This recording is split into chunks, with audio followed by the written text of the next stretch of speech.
কোনো মন্ত্র না, কোনো তাবিজ পড়ে না ভাই, ইয়া হচ্ছে প্র্যাকটিস। খাজুর গাছের মাঝে উঠা, তাল গাছের মাঝে উঠা, বিভিন্ন গাছের মাঝে উঠা, এখানে হচ্ছে প্র্যাকটিস ভাই। মানুষ অভ্যেসের দাস।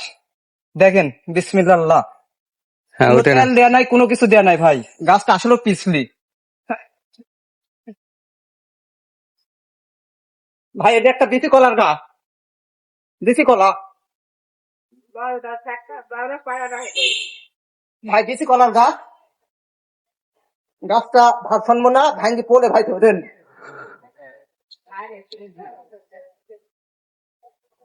ভাই আগে এসেন। হ্যাঁ ফিরোজ ভাই, এই যে ভাই মাথা দেখেন। আচ্ছা ঠিক আছে, আপনি এখন নামেন। হ্যাঁ নামে আসবো, হয়েছে। হ্যাঁ নামেন। গাছে পানি জমেছে ভাই, পানি খেতে পারলে আরো ভালো। হ্যাঁ দেখতে পেলেন ফিরোজ ভাই আগের ভিডিওতে দেখিয়েছিলাম সেই গাছে ওঠা, আবার দেখতে পেলেন সেই গাছে আবার উঠছে। সবাই ভিডিওটি শেয়ার করবেন দেখেন। আরো নতুন নতুন ভিডিও পেতে।